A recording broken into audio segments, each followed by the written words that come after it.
शहबाज शरीफ होंगे पाकिस्तान के 24वें वज़ीर-ए-आज़म। नेशनल असेंबली ने मुहर लगा दी है। शहबाज शरीफ की जल्द हलफ बर्दारी तकरीब होने वाली है।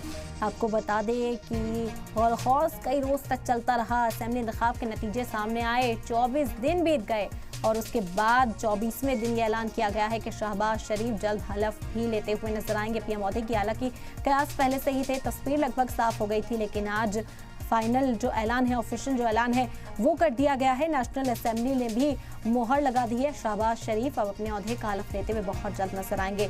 बता दें कि 1 साल का मुद्दत-ए-कार बतौर पीएम वो पहले भी अदा कर चुके हैं और अब दूसरी बार पाकिस्तान के वज़ीर-ए-आज़म बने हैं और इसी के साथ 24वें वज़ीर-ए-आज़म का हलफ होगा। पाकिस्तान की तारीख में किसी भी वज़ीर-ए-आज़म के जरिए आज तक अपना मुद्दत-ए-कार पूरा नहीं किया गया है। इसी वजह से मांग ये की जा रही है कि अब कम से कम ये जो सरकार बनी है मुस्तकिल सरकार रहे, 5 साल अपने कामकाज को तो कम से कम अंजाम दे। लेकिन अब मुस्तकबिल में क्या सूरत हाल बनती है पाकिस्तान की, देखना होगा। लेकिन फिलहाल आपको बता दें कि हलफ बर्दारी तकरीब की जो तैयारियां हैं वो यहाँ पर की जाने लगी हैं। पहले कहा जा रहा था कि नवाज शरीफ हो सकता है एक बार फिर से पीएम बनते हुए नजर आए पाकिस्तान के, लेकिन जैसे ही वो पहुंचे, जैसे यहाँ पर सरकार बनाने का दावा जब पेश किया गया, तभी ऐलान किया गया था कि शहबाज शरीफ होंगे पाकिस्तान के पीएम और सूरत हाल कुछ इसी तरह की। कामरान साखी साहब जुड़ गए इस वक्त हमारे साथ, सीनियर जर्नलिस्ट पाकिस्तान से।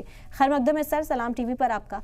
आप ही से समझेंगे क्योंकि कहा जाता है 24 रोज लगे, 24वें रोज अब प्राइम मिनिस्टर का चयन जो है वो कर लिया गया। शहबाज शरीफ जो है बहुत जल्द हलफ बर्दारी तकरीब में भी नजर आएंगे, अपने ओहदे की जिम्मेदारी उठाते हुए नजर आएंगे। लेकिन अब बहुत जरूरत है कि मुस्तकिल सरकार बने और कम से कम जो फैसले लिए जाए वो फरोग में हो।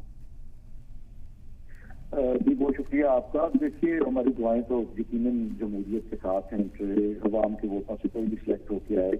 हमें तो ये है कि ये जमहूरी अमल जो है वो चलता रहे, इसमें मौजूद खामियां सभी जो है वो दूर भी होंगी और लोगों का इन इदारों के ऊपर ट्रस्ट जो है वो भी बहाल होगा। और यकीनन इन तमाम चीज़ों से जो है जमहूरी अमल से जो है वो हमारे मुल्क की तरक्की जो है वो जुड़ी हुई है, उसे जुड़ा करके हम नहीं देख सकते।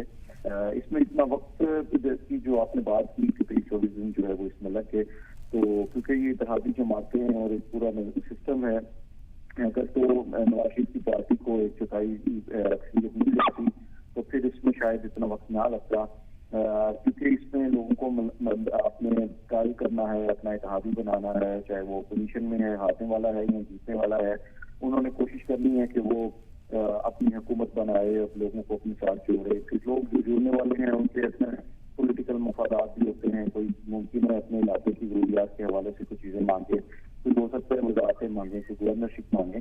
तो इस तमाम मामला को चीजों को तय करते हुए इतना वक्त लगा और बहरहाल हमारी दुआएं हैं कि ये हुकूमत जो है वो अपने 5 साल पूरी करे। बहरहाल बहुत से लोगों की नजर के अंदर, क्योंकि ये मिली जुली हुकूमत है और उसमें बहुत सारी पॉलिटिकल पार्टियां मुख्तलिफ नजर रखने वाली इसमें शामिल हैं, तो लोगों का तजवीज़ यही है कि 3-3.5 साल के करीब जो है वो